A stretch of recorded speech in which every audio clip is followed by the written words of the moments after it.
Hello, and welcome to another episode of the Savvy Entrepreneur meets Energize Colorado Digital Readiness Initiative. Today, I have Jenifer Oldemeyer with me, who will be discussing tips and tricks for SEO.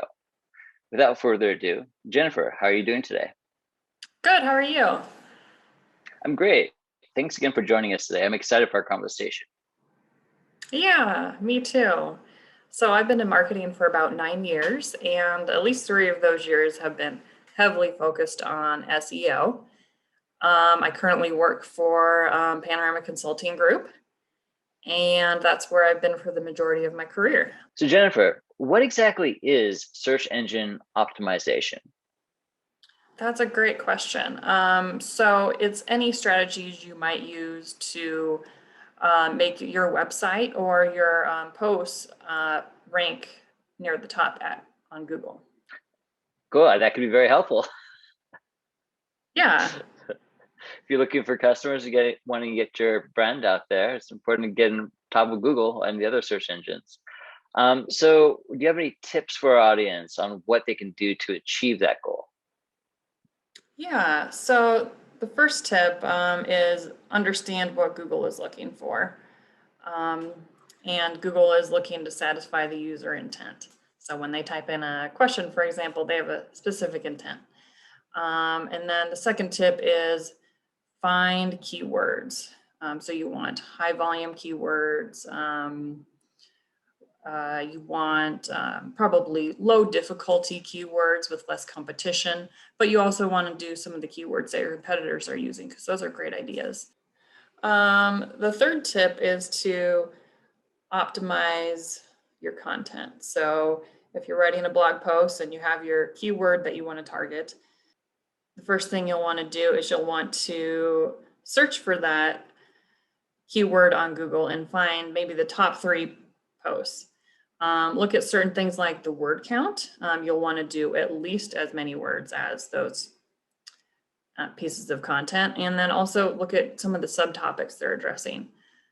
So you don't want to plagiarize. You want to talk about those topics, but add additional value. And then the keyword that you're targeting, you'll want to put that into your title, also into one of your headings, and then sprinkle it throughout, not too much, but just the right amount. So, and then there's something called metadata, and this you might need to plug in, but metadata is basically the title, the meta title, and the meta description that Google shows in the search results. So it's helpful to be able to specify that and include your keyword there.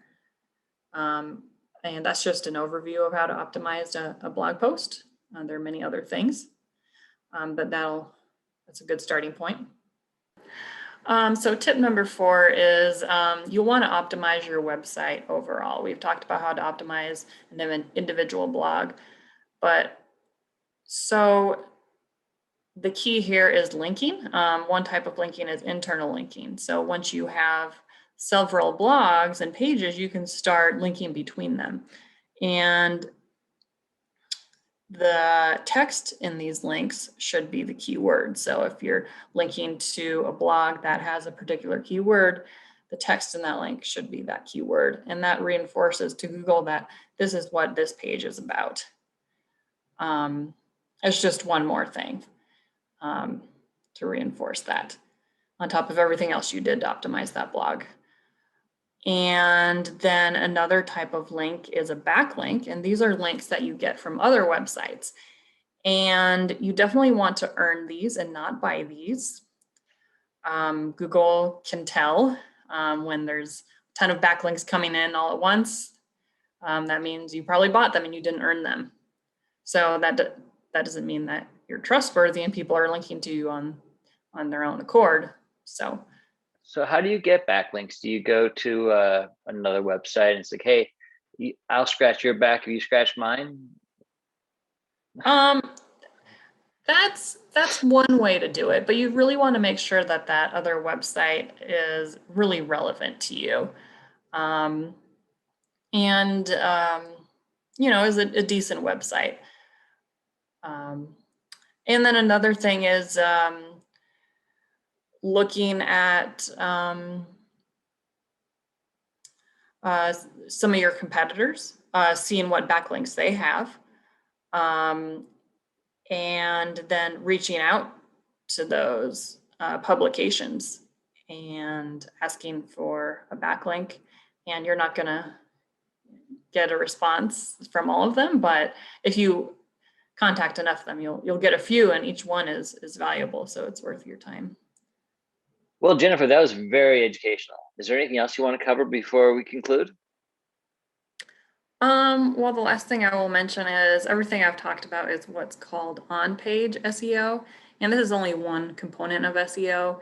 There's also another field of SEO called technical SEO, and these are things like page speed that can affect your Google ranking. So for a lot of those things, you have to be a webmaster.